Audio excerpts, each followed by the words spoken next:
Oke, puji Tuhan, selamat malam Bapak Ibu Saudara, salam semuanya. Saya lihat wajah-wajah yang luar biasa, sukacita, terus semangat dalam mengikuti pelajaran demi pelajaran. Oke ya, puji Tuhan, malam hari ini kita masih melanjutkan tentang tema yaitu Duta Perdamaian. Ya, tadi malam sudah kita bahas. Untuk menjadi duta perdamaian, bahkan ketika Allah sendiri mau merekrut orang-orang yang dijadikan duta perdamaian tersebut, harus salah satu persyaratannya adalah orang-orang tersebut harus sudah memiliki damai di dalam dirinya. Tanpa ada damai di dalam hidup Anda nggak bisa memperdamaikan orang lain juga. Amin. Dan damai itu nggak boleh pas-pasan untuk diri Anda. Tapi damai itu harus melimpah. Damai itu harus terus setiap hari mengalir. Walaupun Anda salurkan, Anda alirkan kepada orang-orang lain sekalipun, Anda tak pernah mengalami krisis damai. Amin. Nah, semua roh namanya gelisah, roh namanya khawatir, roh namanya ketakutan, itu harus dikeluarkan dari diri kita. Kenapa? Karena ketakutan, kekhawatiran, kegelisahan itulah yang mengganggu atau mengalami macet. Seperti tadi malam dalam diskusi, ada yang bilang, Pak, ya enggak, kenapa? Ya enggak, saya ini sering mengalami krisis damai seperti itu. Buang itu ketakutan, buang itu khawatir, buang itu kegelisahan di dalam hidup Anda. Setiap hari Anda harus tetap bersukacita. Paulus berkata, bersukacitalah, sekali lagi kukatakan, bersukacitalah, karena Nehemia berkata, sukacita dari Allah itulah kekuatan kita. Amin. Ketika kita bisa bersukacita di dalam Tuhan, apapun yang sedang terjadi dalam kehidupan kita, masalah bukan sebagai masalah, tapi masalah adalah sesuatu yang hanya pengen membuktikan bahwa di dalam diri Anda itu ada yang namanya damai sejahtera atau tidak. Kalau orang nggak ada masalah, semua boleh happy ya, boleh merasa damai. Tapi ketika masalah itu menghantam dalam kehidupan Anda, nah disinilah ketahuan sebenarnya damaimu itu melimpah atau tidak di dalam diri Anda. Ya, coba cek ini. Kalau nggak ada masalah, semua pasti merasa damai. Tapi ketika masalah itu datang, apakah Anda masih punya sukacita itu? Atau masih punya damai di dalam hidup Anda? Nah, Bapak Saudara, damai yang besar, yang melimpah, yang begitu dahsyat itu, cuman ada di dalam Tuhan Yesus. Terima Tuhan Yesus, artinya di dalam dirimu ada pabrik damai sekarang. Ya, itu bukan damaimu, tapi damainya Tuhan Yesus yang mengalir di dalam kehidupan Anda. Ya, damai manusia ini kualitasnya kalah dengan masalah. Tapi damainya Tuhan Yesus itu beda. Ketika Tuhan Yesus meninggalkan warisan kepada kita sebelum dia naik ke surga, jangan gelisah, jangan takut, jangan khawatir. Ya, dia katakan apa? Damai sejahtera ku berikan kepadamu dan damai sejahtera ku tinggalkan bagimu. Bukan hanya itu toh, tapi Tuhan Yesus memberitahu hal yang lebih penting lagi. Dengar bahwa kualitas dari damai itu, dia katakan damai yang kuberikan itu tidak seperti yang dunia berikan. Amin. Kualitasnya, kapasitasnya beda dengan apa yang dunia punya, termasuk yang ada di dalam diri Anda. Ketika kita menyadari adanya Tuhan Yesus dalam hidup Anda dan damainya kita izinkan untuk menguasai dalam kehidupan kita setiap hari, kita percaya tidak ada masalah ya yang tidak bisa kita atasi. Kita selalu tampil dan muncul sebagai pemenang-pemenang tersebut. Amin. Nah, Bapak Ibu Saudara, sekarang kita lihat, ada enggak? Damai yang Tuhan berikan itu seperti apa? Ya.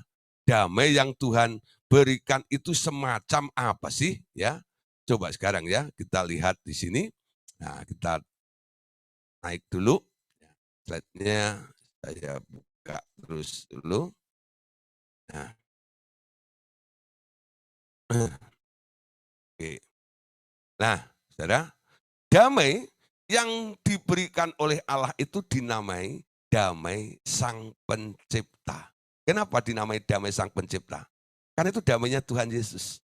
Langit, bumi, dan segala isinya itu dulu yang menciptakan Tuhan Yesus. Berdasarkan Yohanes 1 ayat yang ketiga. Segala sesuatu dijadikan oleh Dia dan tanpa Dia tidak ada sesuatu pun yang terjadi. Nah, saudara, nah sekarang damainya Yesus itu sekarang ada di dalam diri kita yang disebut damai Sang Pencipta. Kenapa saudara? Karena kita lihat, orang-orang selalu membutuhkan sebuah contoh. Dan orang-orang yang kujadikan contoh-contoh seperti ini, nanti akan memimpin seluruh bangsa. Ini firman daripada Allah Bapa. Ya, kenapa Dia memberikan damai itu melalui Tuhan Yesus masuk ke dalam diri Anda. Bapak katakan, aku ingin membangkitkan sebuah generasi, yaitu generasi damai, ya, atau Shalom Generation, ya, generasi damai. Generasi terakhir yang akan nantinya melawan Abaddon dan Antikristus. Ya, jadi ini bukan hanya sekedar untuk pelengkap di dalam hidup kita saja untuk saat ini. Jadi Allah Bapa ini sedang mempersiapkan sebuah pasukan. Pasukan yang militan. Nantinya akan boleh ketemu dengan namanya Dajjal atau Abaddon, Destroyer itu, ya, Apollyon yang akan muncul pada 3,5 tahun kedua pada kesukaran besar zaman Antikris nanti. Ya, nah, damai itulah yang membuat para orang-orang nanti mampu untuk menghadapi Abaddon dan Antikris. Nah, Bapak Saudara, perhatikan. Allah Bapa berkata sekali lagi, mereka harus terdiri dari orang-orang yang berdiri di dalam janjiku sepenuhnya. Ya, jadi orang-orang tersebut nggak boleh goyah. Mereka tidak boleh berdiri di atas situasi atau keadaan dirinya, tapi berdiri di atas setiap janji-janji Allah sepenuhnya. Ini maksudnya adalah orang yang memiliki iman. Iman itu berpegang atau berdiri di atas apa yang Tuhan janjikan kepada semuanya. Amin. Ya, yang tidak tergoncang oleh situasi apapun. Perhatikan ya. Tetapi setia mendengarkan suaraku senantiasa. Mereka akan hidup tanpa khawatir tentang apapun dan tergantung kepadaku 100%. Amin. Nah, Bapak Saudara, jadi dicari orang-orang yang modelnya seperti ini. Berdiri di atas setiap janji Tuhan. Kalau orang nggak pernah chatting, orang nggak punya hubungan dengan Bapa, Tuhan Yesus dan Roh Kudus, kapan Anda boleh menerima rema atau janji Allah di dalam kehidupan Anda? Sekali lagi saya ingatkan, bahwa logos itu bukan tuntunan dalam kehidupan Anda. Anda nggak boleh klaim logos itu. Ya, dasar dari iman adalah firman. Ingat apa yang dikatakan oleh Paulus dalam kitab Roma pasal 10, ya, dikatakan bahwa iman itu timbul dari pendengaran dan pendengaran oleh firman Kristus. Bukan hanya sekedar firman, tapi firman Kristus. Apa artinya Kristus? Kristus itu artinya yang diurapi. Jadi firman yang diurapi. Bukan logos. Logos itu firman yang membaku. Firman yang sudah baku. Menjadi huruf, menjadi tulisan. Ada di dalam buku namanya Alkitab kita. Amin. Ya. Nah, buat apa logos? Buat memberitahu bahwa ada ini dan ada itu, ya. Tapi itu belum tentu menjadi janji Allah di dalam kehidupan Anda, walaupun itu sudah ada tertulis. Amin. Ketika logos itu diurapi menjadi rema, itu baru boleh menjadi bahan dari iman Anda. Amin. Jadi berdiri bukan hanya sekedar di atas logos, tapi berdiri di atas rema. Rema itu adalah janjinya Allah. Apa yang dijanjikan oleh Allah tidak pernah kembali dengan sia-sia. Dia yang berjanji, dia juga yang akan melakukan dan menggenapinya di dalam kehidupan kita. Amin. Nah, sesuatu yang pasti. Iman itu bukan angan-angan. Iman adalah sebuah kepastian. Amin. Kenapa? Ada yang ngomong, ada yang berjanji, ada yang mau mengerjakannya. Siapa? Dari dia, oleh dia, kepada dia, bagi dialah kemuliaan sampai selama-lamanya. Amin. Nah, prinsip-prinsip dasar seperti ini harus sudah menjadi modal di dalam kehidupan kita. Ya, banyak orang di masalah iman ini aja masih belum paham 100%. Kadang-kadang mereka hanya memegang logos, dia cari-cari ayat, ya, lalu dia pegang, klaim seperti itu terus. Kan ada ayatnya, kan ada tertulis seperti itu. Betul ada tertulis. Firman Tuhan katakan, semua tulisan itu bermanfaat untuk apa? Memberikan pengertian, pengetahuan kepada Anda. Amin. Hanya sebatas itu. Tuntunan hidup Anda adalah rema di dalam hidup Anda. Jadi jangan berpijak di logos. Pijakan Anda, apa kata Tuhan. Amin. Kalau Anda berjalan, berdiri di atas apa kata Tuhan, saya percaya. Walaupun orang lain nggak percaya, keadaan sekitar Anda tidak mendukung sekalipun, satu kata yang keluar dari hidup Anda, cuma satu. Only believe. Betul nggak? Hanya percaya saja. Ya, percaya saja. Hatiku percaya. Hatiku percaya. Hatiku percaya. Selalu ku percaya. Nah, orang yang bisa ngomong seperti ini adalah orang yang berdiri di atas janjinya Tuhan. Orang-orang seperti ini nggak pernah terguncangkan oleh apapun juga. Inilah yang dicari oleh Allah untuk menjadi duta perdamaian tersebut. Yang tidak terguncangkan oleh situasi apapun, tetapi setia untuk mendengarkan suara Tuhan senantiasa. Ya, dan mereka adalah orang-orang yang hidup tanpa khawatir tentang apapun, karena hidupnya 100% bergantung kepada Tuhan. Amin. Nah, orang yang bimbang, orang yang ragu, karena mereka tidak berdiri di atas sebuah kebenaran yaitu janji Tuhan, nanti hidupnya labil. Dia nggak bisa stay ya di hadapan Tuhan. Tapi dia terus ya mengalami kegelisahan, keresahan. Matanya mulai melihat kanan kiri, lari sana, lari ke sini. Untuk apa? Cari sesuatu yang dianggap nyaman dan aman di dalam hidupnya. Nah, Bapak katakan begini, mereka yang tidak berlari ke sana kemari, bila ada gempa atau badai, tetapi tetap diam di tempat. Amin. Sekali lagi ya saya ulang, ini menarik sekali. Ya, mereka yang tidak berlari ke sana kemari bila ada gempa atau badai, tetapi tetap diam di tempat. Kenapa?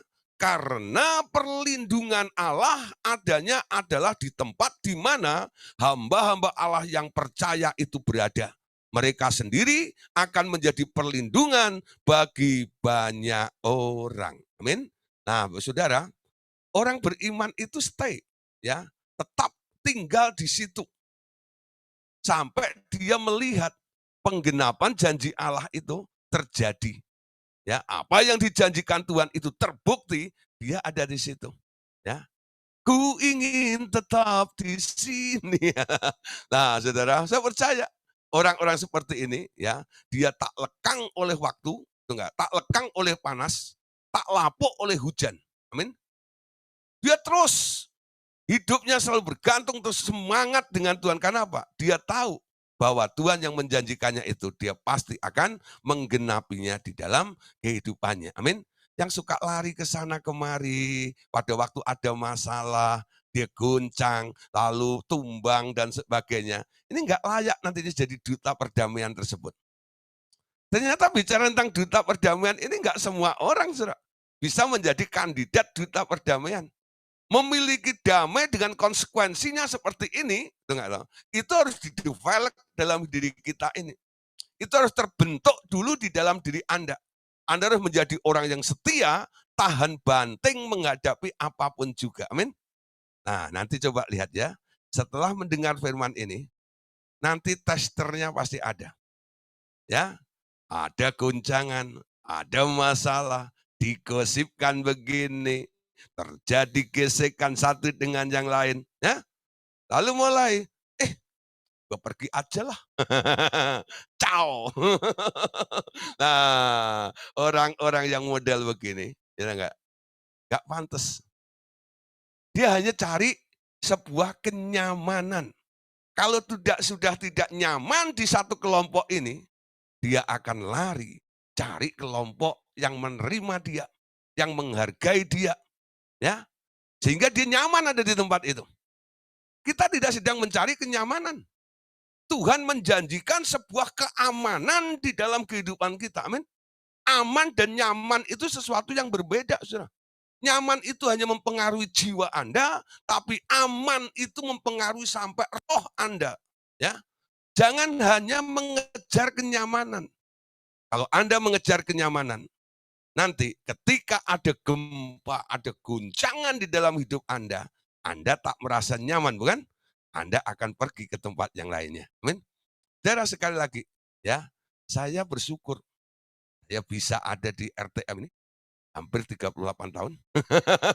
Ini waktu yang cukup panjang, ya enggak? Cukup lama.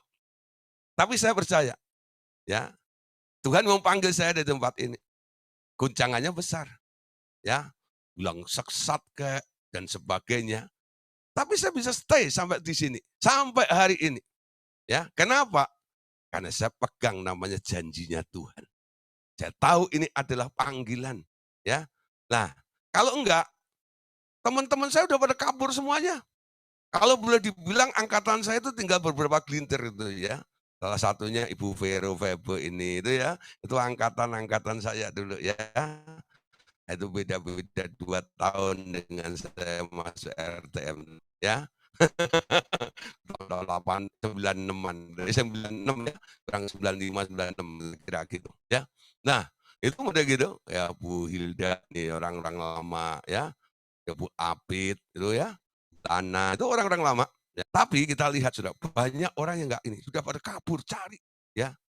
Yang membuat dia nyaman ada di tempat itu. Saudara, untuk menjadi pasukan damai sejahtera ini, ya, Allah Bapa katakan, mereka yang tidak berlari ke sana kemari bila ada gempa atau badai tetap diam di tempat. Karena pelindunganku adanya di tempat di mana hambaku yang percaya berada. Ya, nah terus, ya, apa kata Allah Bapa di sini? Ini menarik, ya, hasil chatting ini. Di mana ada manusia beriman, ya, kehadiranku ada di sana. Dan bahwa kehadiranku adalah tempat perlindungan. Dunia dan seluruh penguasanya sedang berada di bawah kekuasaannya. Dia adalah orang-orang yang mengendalikan situasi. Amin. Jadi Anda tidak dipengaruhi oleh situasi, tapi Anda bisa mengendalikan semua situasi. Amin. Jadi yang pegang kendali Anda. Anda tidak dipengaruhi oleh keadaan atau situasi. Anda yang mengendalikan situasi itu. Ketika situasi itu buruk, Anda bisa mengendalikan atau mengubahnya menjadi sebuah kebaikan di dalam hidup Anda. Ya, kenapa? Kendalinya ada pada Anda. Ya, apapun pergerakannya, modelnya seperti apapun, kendalinya di hadapan Anda. Di dalam diri Anda, kuncinya ada di dalam diri Anda. Ayo kita lihat ayatnya dalam Kisah Para Rasul pasal 27. Ya. Kisah Para Rasul pasal 27 ayat 22 sampai ayat yang ke-24. Kisah 27 ayat 22 sampai ayat yang ke-24. Yuk kita baca sama-sama ya. Tetapi sekarang juga dalam kesukaran ini, aku menasihatkan kamu supaya kamu tetap bersemangat. Sebab tidak seorang pun di antara kamu yang akan binasa, kecuali kapal ini. Karena tadi malam, seorang malaikat dari Allah, yaitu dari Allah yang aku sembah, sebagai miliknya, berdiri di sisiku. Dan ia berkata, jangan takut Paulus, engkau harus menghadap kaisar. Sesungguhnya karena karunia Allah, maka semua orang yang berada bersama-sama dengan engkau di kapal ini akan selamat. Ya, perhatikan di sini Bapak Saudara, apa yang dikatakan oleh firman Tuhan ini. Ya, Kisah Para Rasul pasal 27 ayat 22 sampai 24 ini, kalau Anda baca keseluruhan dari pasal 27 ini adalah ketika kapal yang ditumpangi oleh Paulus itu menabrak karang atau karam ya di Malta ya. Nah, ketika itu kapalnya pecah. Nah, semua orang yang ada di dalam kapal itu sudah buang skoci semuanya.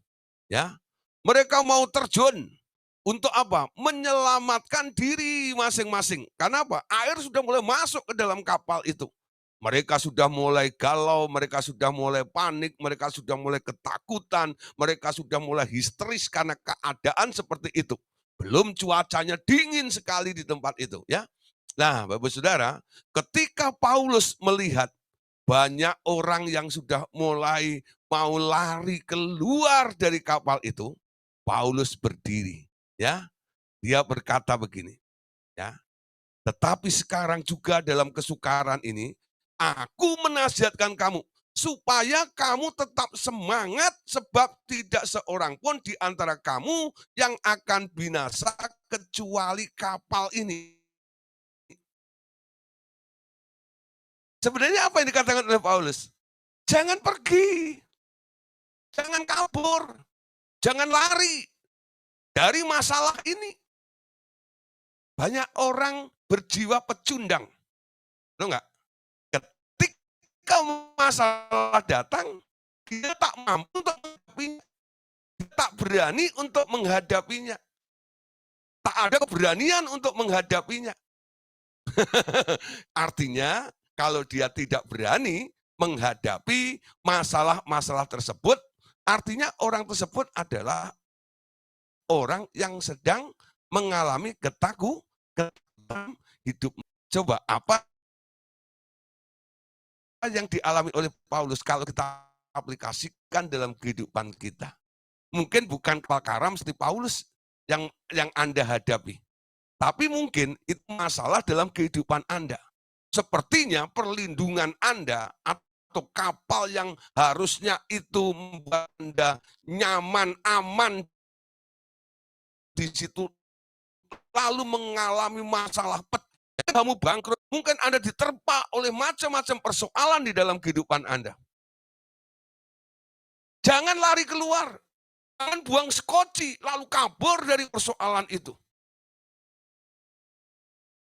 Kalau Anda berjalan di dalam agenda, bahwa ini adalah hidup Anda sudah terjadi, Tuhan juga ada di situ.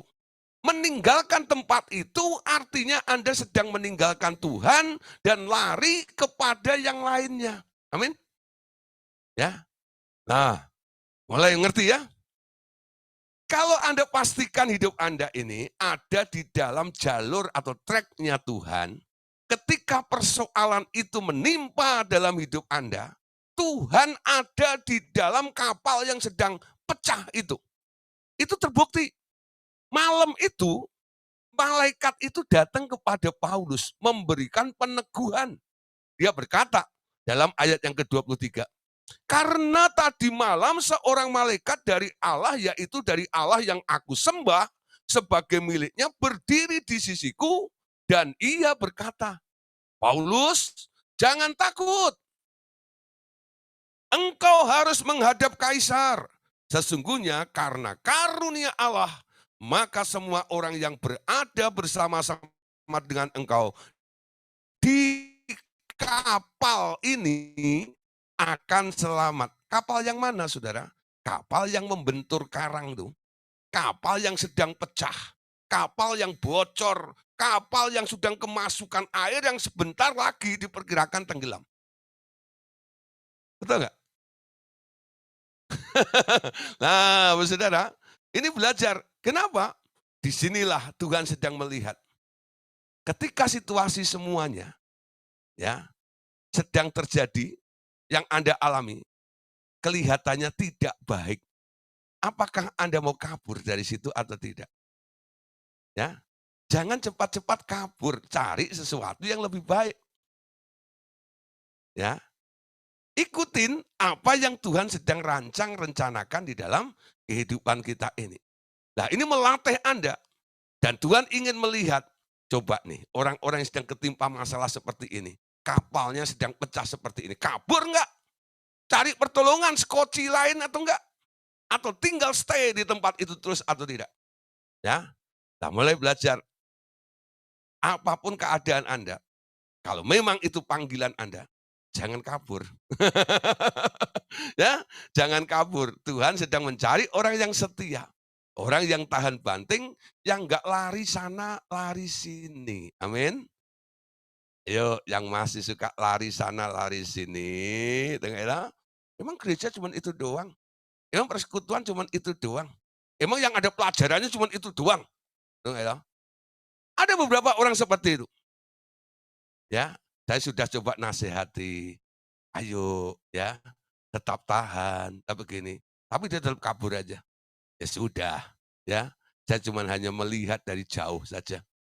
Jauh, jauh, jauh dariku. Baru saya dengar dari si A, Pak, ya, "Duh Pak, kasihan Pak, gini, gini, gini." Dia sudah bilang jangan pergi. Proses dia di sini. Kenapa lari dari sebuah proses ini?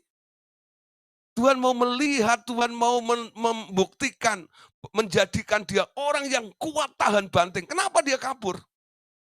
Jangan suka kabur, ya. Malam hari ini saya harap seperti itu. Orang yang masih ambekan, ya, masih suka ngedumel, suka putus pengharapan, segala macam ini. Nah, itu enggak layak menjadi duta perdamaiannya Allah. Nah, Bapak Saudara, kita perhatikan. Contoh selain Paulus ini, ternyata yang lebih sempurna adalah Tuhan Yesus sendiri, kan? Bapak bilang begini, lihat ketika anakku berjalan di laut, nah, badai bahkan dapat digunakannya untuk mengajar Petrus untuk berjalan dengan iman. Itu hanya seperti tempat bermain baginya. Mengapa dia tidak takut kepada badai? Mengapa dia tidak takut kepada ombak itu? Karena bumi, angin, dan air itu adalah produk dari firman-Nya Tuhan Yesus sendiri. Anakku atau Tuhan Yesus tidak memiliki rasa takut kepada bumi dan isinya itu. Sama sekali.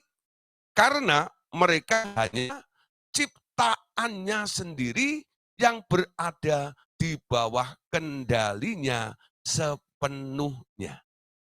Ya. Perhatikan ya. Jadi ini merupakan hal yang luar biasa. Yang perlu kita ketahui bersama-sama malam hari ini. Tuhan Yesus membuktikan Kalau dia punya damai, damai Sang Pencipta itu. Ketika ada di dalam badai, ya, yang menerpa di dalam kehidupannya itu. Apa yang terjadi Bapak Saudara? Ya, Paulus dia buktikan bahwa damai yang diberikan oleh Allah ini, yaitu damai Sang Pencipta itu, sanggup untuk mengatasi semua badai itu. Amin. Nah, bahkan bisa untuk mengajar murid-muridnya juga, ya, yaitu si Petrus. Amin. Nah, coba kita sekarang baca ayat ini dalam Matius pasal yang ke-14, ya.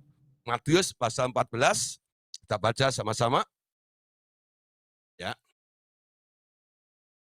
Oke. Ya. Matius pasal 14, Saudara. Kita baca ya. Ayat 28 sampai ayat yang ke-29. Perhatikan. Lalu Petrus berseru dan menjawab dia, Tuhan, apabila engkau itu, suruhlah aku datang kepadamu berjalan di atas air. Kata Yesus, datanglah. Ya. Kata Yesus, datanglah. Maka Petrus turun dari perahu dan berjalan di atas air. Ya. Apa yang dihadapi oleh Tuhan Yesus? Badai yang dihadapi oleh Tuhan Yesus itu betul-betul real, saudara. Ya, Tuhan Yesus menghadapi badai itu dalam kehidupannya. Ya, nah, jadi ini badai yang dahsyat, yang luar biasa, yang terjadi ya kepada Tuhan Yesus pada waktu itu. Tapi perhatikan, Tuhan Yesus tadi dikatakan ya bahwa ketika dia ada di dalam air itu, dia gunakan juga badai itu untuk materi pelajaran. Supaya apa? Murid-muridnya belajar sesuatu. Nah, sekarang pertanyaannya, mengapa Tuhan Yesus tidak takut dengan ombak? Kenapa Tuhan Yesus tidak takut dengan badai? Kenapa Tuhan Yesus tidak takut dengan taufan? Kenapa Tuhan Yesus tidak takut dengan gelombang yang begitu tinggi tersebut? Jawabannya cuma satu. Karena semua itu, ombak, badai, taufan, itu yang menciptakan Tuhan Yesus. Termasuk air dan lautnya. Ya, nah saudara, itu produknya dia sendiri. Di bawah kendalinya, Yesus bisa menguasai, mengendalikan. Walaupun itu ombak sedang mengamuk, tapi dia tidak khawatir, tidak ketakutan sama sekali. Dia pegang kendalinya seperti itu. Dan akhirnya dia kasih pelajaran kepada Om Petrus ini. Ya, ketika Petrus berkata, jikalau engkau itu guru, suruhlah aku datang ke situ. Yesus bilang apa? Datanglah. Dan murid ini, sang murid yang tadinya takut itu, sekarang bisa berjalan di atas air bersama dengan Tuhan Yesus. Perhatikan ya, dari rasa takut yang besar ketika ada di dalam masalah, ketika belajar kepada Tuhan Yesus, diajar oleh Tuhan Yesus, mendapat sebuah pengertian, apa yang terjadi? Dari rasa takut dengan air, sekarang bisa berdiri di atas air. Berjalan di atas air. Sama seperti Tuhan Yesus berjalan di atas air. Betul. Yesus bisa berjalan di atas air, akhirnya Petrus pun berjalan di atas air pula. Kenapa? Petrus percaya apa yang dikatakan oleh Tuhan Yesus tadi. Tapi Petrus itu enggak lama berjalan di atas airnya. Kenapa enggak lama berjalan di atas airnya? Kesadarannya berubah. Dari sadar Tuhan, sekarang mulai sadar akan masalah. Lihat, Petrus hanya karena menyadari kebesaran Tuhan Yesus, sementara memandangnya, maka air ya tenggelam di bawahnya.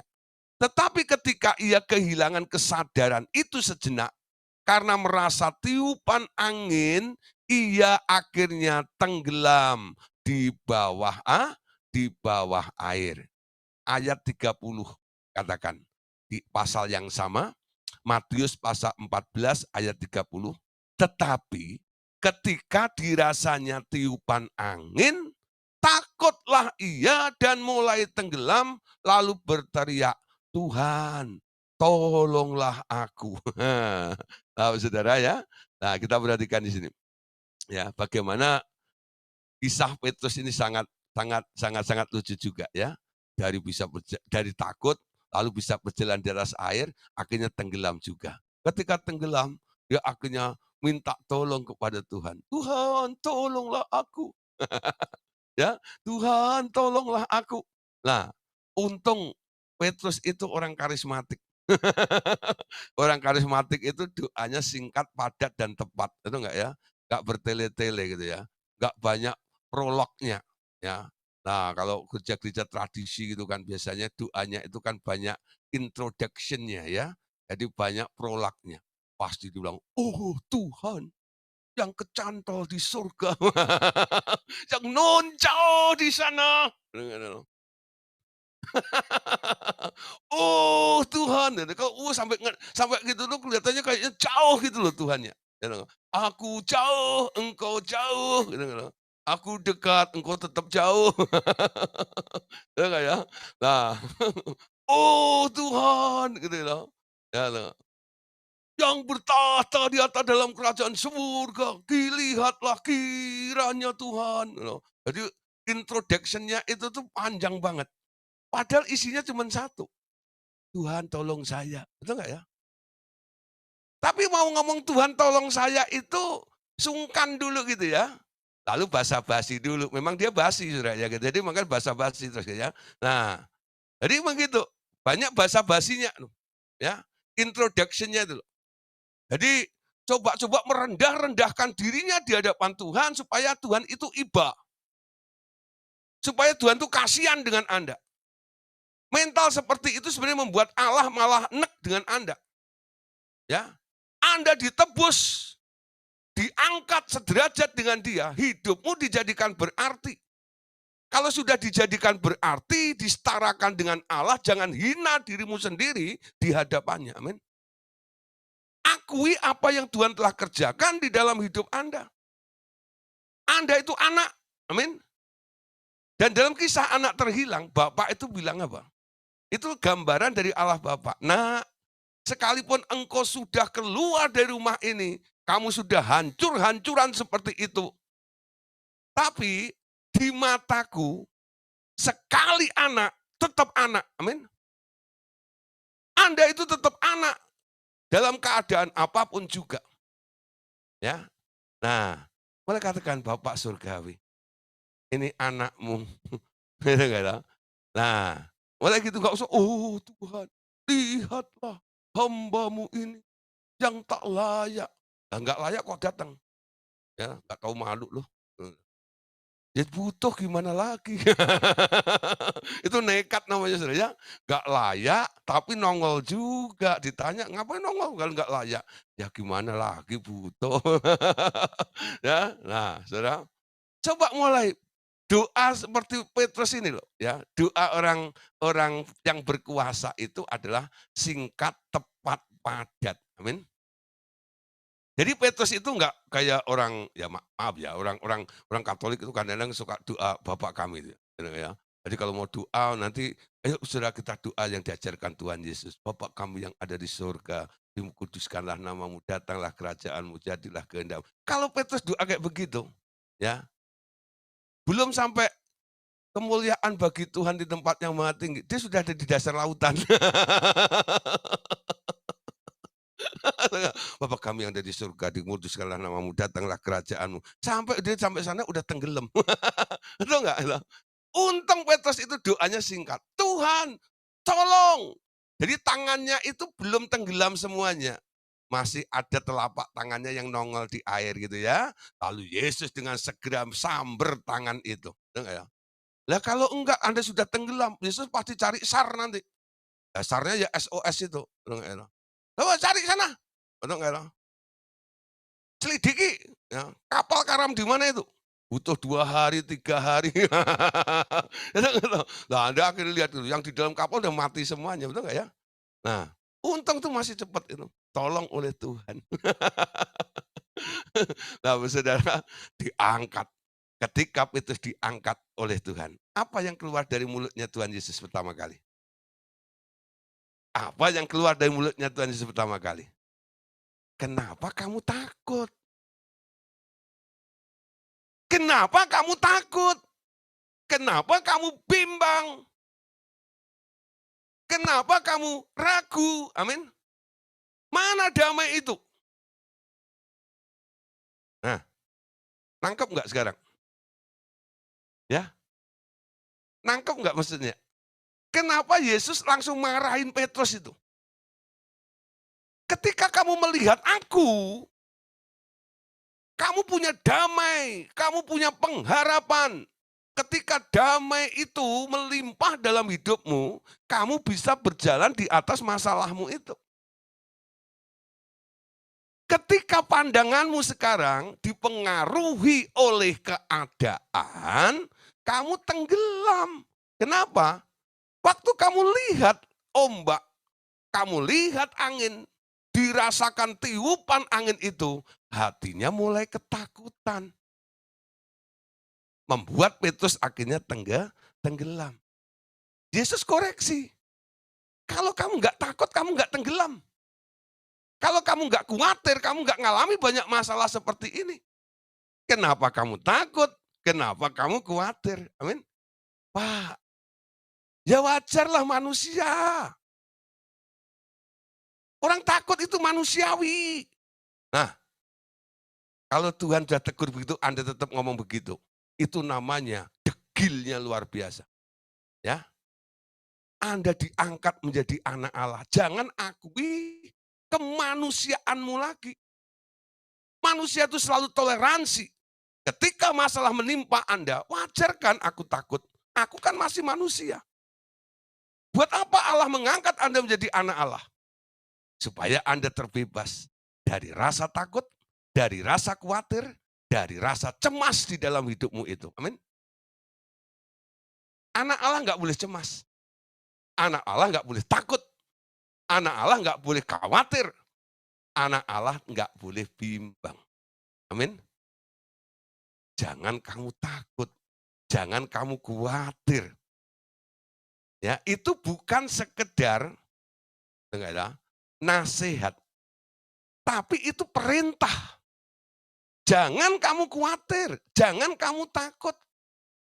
Aku mau jadikan engkau duta perdamaian ini. Kalau kamu masih khawatir, kamu masih takut seperti itu, nggak pantas jadi duta perdamaianku. Amin. Nanti kamu akan tenggelam di dalam masalah itu. Kayak Om Simon Petrus itu. Ya, kayak Petrus itu. Nah, makanya Yesus waktu angkat Petrus itu langsung dikoreksi. Kenapa kamu takut, bro? Kenapa kamu bimbang? Kenapa kamu ragu? Damaimu di mana? Kan aku sudah transfer itu damai itu. Kenapa bilang seperti itu? Amin. Coba mulai renungkan malam hari ini. Jangan hidup di atas perasaan. Tapi hiduplah di atas janji Tuhan. Amin. Jangan hidup di atas perasaan. Tapi hidup di atas janji Tuhan. Itu namanya orang beriman. Ketika dirasanya tiupan angin, takutlah Petrus dan mulai tenggelam lalu berteriak, Tuhan tolonglah aku. Ya, ditolong oleh Tuhan. Amin. Nah, ini pelajaran yang menarik bukan? Nah, itu menjadi pelajaran bagi kita semuanya pada malam hari ini. Nah, ya, Bapak bilang, Petrus tenggelam karena ia hanya memiliki gambaran Tuhannya sesaat saja. Perasaannya belum cukup terlatih untuk stabil bertahan di dalam kesadaran hadirat anakku. Ya. Tetapi jika sekarang engkau berada dalam persatuan dengan dia, maka kuasanya juga akan tinggal secara permanen di dalam dirimu. Ya, Bapak pesan, anakku, banyak rahasia seperti ini akan kubukakan dan kutunjukkan kepadamu sampai engkau menjadi matang di dalam. Amin. Nah, jadi ada pelatihan yang sedang Bapak lakukan terhadap kita semuanya. Ya, jangan hanya sadar tentang Tuhan itu sesaat saja. Ada orang sadar tentang Tuhan kalau lagi di gereja, betul nggak? Saudara, hadirat Allah rasakan, betul nggak ya? Mari kita menyembah Tuhan. Greng greng greng greng greng greng greng greng, gitu ya. Udah greng greng greng. Haleluya. Wih, mulai stres. Haleluya. Wow, merinding merinding merinding merinding. Haleluya. Haleluya, haleluya. Wow, semakin suaranya dibikin seriosa, vibrannya keluar gitu. Wah. Biasanya begitu ya. Mantan WL. Saya itu mantan WL bertahun-tahun jadi WL ya. Ngerti gitu, cara memainkan perasaan orang. Nggak tahu. Ini kalau saya nyanyi sedikit begini gitu, nanti pasti pengaruhnya ada. Betul. Ya, ya. Oh, haleluya, haleluya. Mereka merasakan.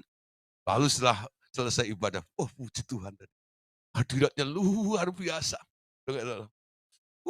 Luar biasa gitu ya. Mengalir seperti itu. Ya, wah ya. Sampai mereka merasakan hadirat itu. Keluar dari gereja. Lagunya bukan haleluya. Haleluya, haleluya. Kenapa? Masalah mencekam kembali. Ya, beban yang berat tadi itu hanya ditanggalkan di depan pintu gereja. Keluar diangkut lagi bebannya. Keluar dari gereja dia mengangkat beban lagi, kekhawatiran timbul lagi. Aduh gimana ya, kalau penyakit itu yang aku derita ini, kalau semakin parah bagaimana? Ketika Anda di dalam gereja tadi, Anda bisa katakan, bilurnya, bilurnya, bilurnya sungguh heran. Tahu nggak? Ada kuasa dalam darahnya. Darah anak domba Allah. Wow. Ku menang bersama Yesus Tuhan. Keluar, aku tak sanggup lagi menerima kenyataan ini. Lagunya beda. Oh. Ya, bukan Anda ketawa, tapi sebenarnya Anda juga mengalami hal seperti itu. Jadi hanya sesaat menyadari tentang Tuhan itu ketika Anda berkumpul. Ada orang begini, Pak, saya kalau lagi kumpul dengan teman-teman saya bisa berbahasa roh, Pak. Tapi kalau sendiri nggak keluar bahasa roh saya. Nah, itu namanya iman, apa namanya? Iman nebeng itu. Cuman kesamber kamu. Ya, gara-gara saya berbahasa roh, Anda kesamber. Ya, hadirat saya menguasai Anda. Gitu loh. Ya. Tapi waktu sendiri Anda bisa nggak kontak dengan Tuhan? Tetap sadar akan Tuhan atau tidak? Kesadaran akan Tuhan itu harus permanen di dalam hidup Anda. Kenapa? Yesusnya juga permanen di dalam dirimu. Ketika dia masuk ke dalam hatimu, dia dimeteraikan oleh Roh Kudus dan nggak pernah keluar dari hidupmu. Amin. Dia selalu ada di dalam hidupmu. Kadang-kadang kita nggak sadar, dia ada di dalam diri kita. Ya, dia selalu bersamamu. Makanya gelar yang diberikan oleh Tuhan, oleh Bapaknya, anak itu nanti namanya Emmanuel. Artinya apa? Allah manunggal dengan kita. Bukan hanya beserta. Dia manunggal dengan Anda. ada di dalam diri Anda, menyatu dengan Anda. Kurang apa? Nah, sekarang lihat, kalau dituntut jangan takut, kalau dituntut jangan khawatir, kalau dituntut jangan bimbang. Bukan sebuah keterlaluan. Ya, karena apa? Itu harusnya begitu. Buat apa Yesus tinggal di dalam hidup Anda? Kalau Anda masih khawatir, Anda masih ragu, Anda masih bimbang, Anda masih kecewa, seperti itu. Ya. Nah, kesadaran permanen tentang Yesus dalam hidup Anda, itu penting. Anda boleh setiap hari nyanyi gini, Yesus dalam hati saya damai, oh hati saya damai. Itu ya.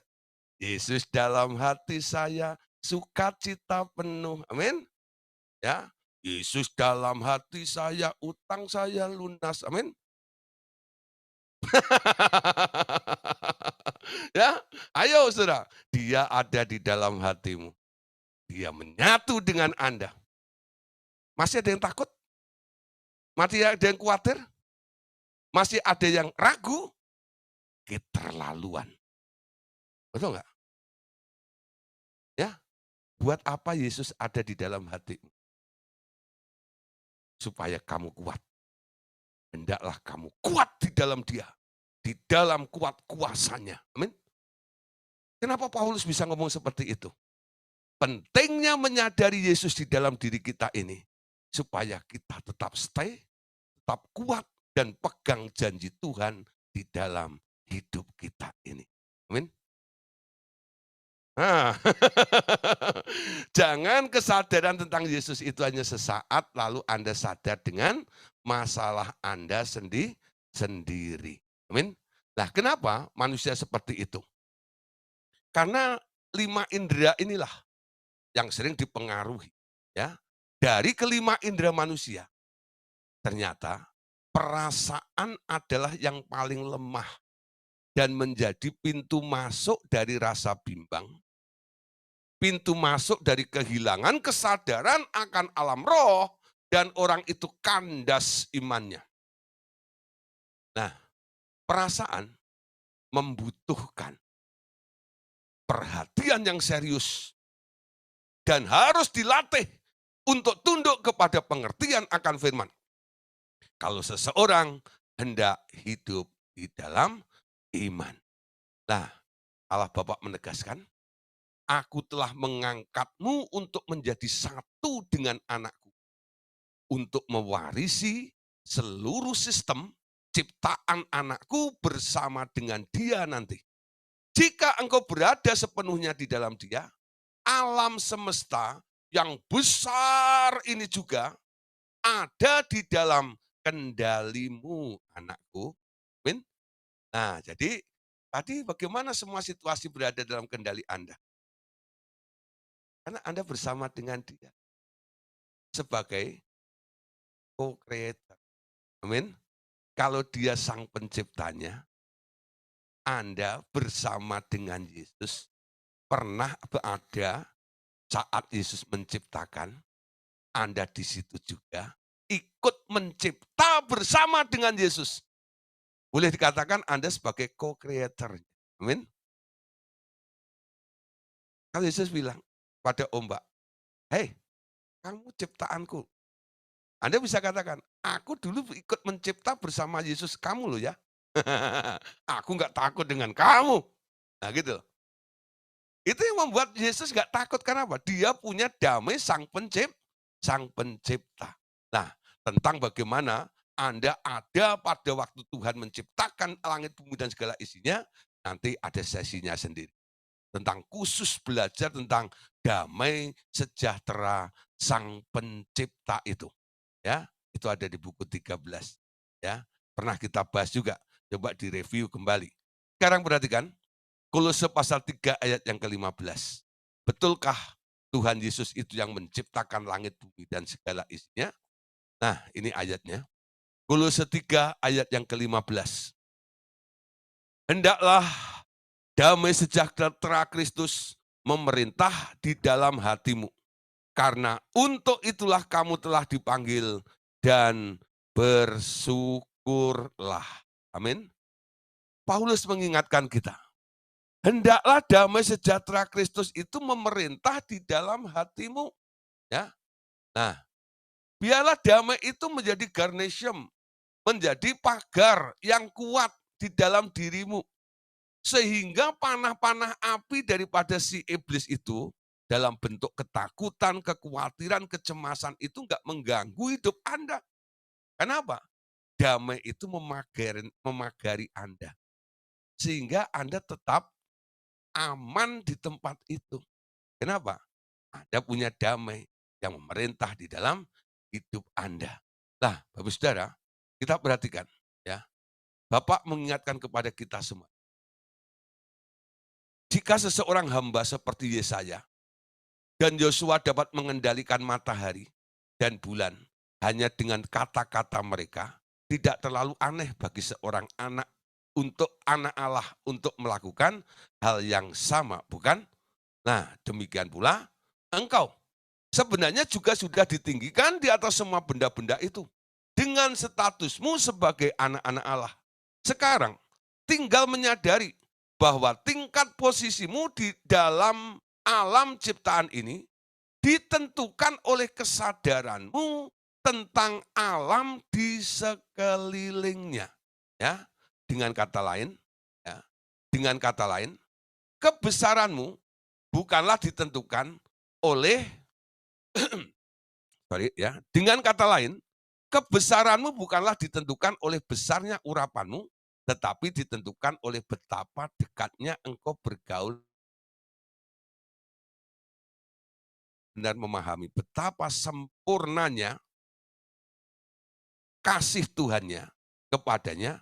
Ia akan merasa seperti seorang istri yang dikawin oleh seorang multimilioner yang amat mencintai istrinya.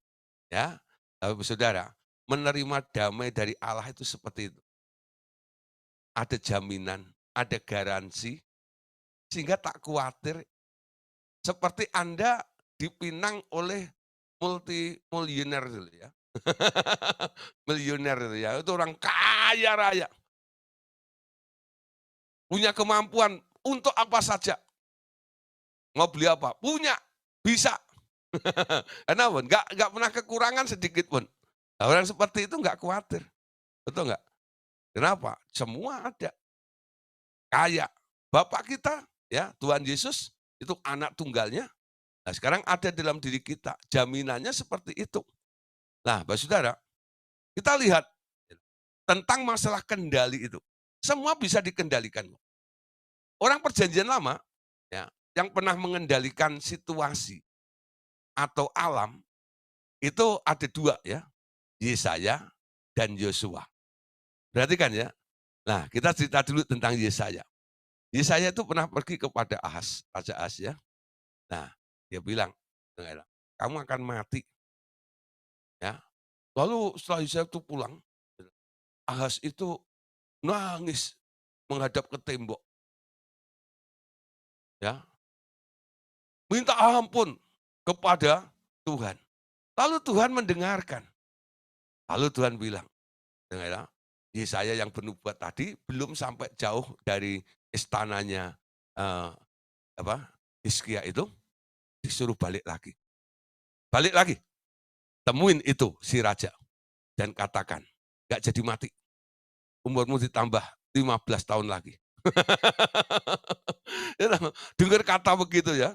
Itu tadi orang yang sudah hopeless karena divonis mati itu tadi oleh seorang nabi ini, dia bisa begini, kamu tuh nabi apa? Sebentar bilang mati, bentar tidak. Ya. Lalu saya digituin bilang, kalau kamu nggak percaya, sekarang kamu minta tanda. Ya. Nah, itu matahari buatan Ahaz bapakmu itu kayak jam gitu ya. Nah, pengukur waktu. Kamu boleh undurin ya 8 jam atau majuin, silahkan. Ya, coba undurin atau majuin. Minta, nanti akan terjadi. Kalau Tuhan ngomong atau tidak nanti. Itu si Ahas ini, dia berpikir, kalau dimajuin kan gampang ya, coba kalau mundur nih. Orang sudah mau mati loh, minta tandanya yang sulit-sulit. Manusia kadang-kadang begitu ya. Kalau kalau sama Tuhan tuh begitu kadang-kadang. Minta tanda bukannya simpel gitu ya, mempercayai Tuhan dengan lebih mudah gitu ya. Mempersulit keadaannya minta tanda yang sulit-sulit dengan Tuhan. Kadang-kadang gitu.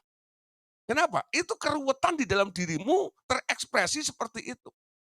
Ya enggak? Nah, Tuhan kayak ditantang. Karena apa? Si Hizkia itu minta dimundurin 8 tapak atau 8 jam mundur. Heeh. Lalu Yesaya bilang, "Mundur 8 jam." Apa yang terjadi Saudara? Bayangin Saudara, itu, apa namanya, waktu mundur 8 jam. Nah, tadi jam 12 siang, kalau mundur 8 jam jadi jam berapa coba? Jadi jam 4 pagi.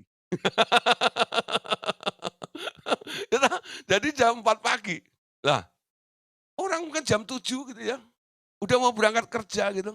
Nah, mundur nih, udah jadi jam 11 malam, udah mandi udah mau pergi, kok malam, tidur lagi dia. Gitu loh. Ada yang lagi dan jemur jemur baju segala macam itu, tadi panas terik itu, kok jadi gelap ini, angkat semuanya. Bayangin Saudara itu bikin kekacauan seluruh dunia bukan? Nah, untung Anda belum lahir pada waktu itu ya.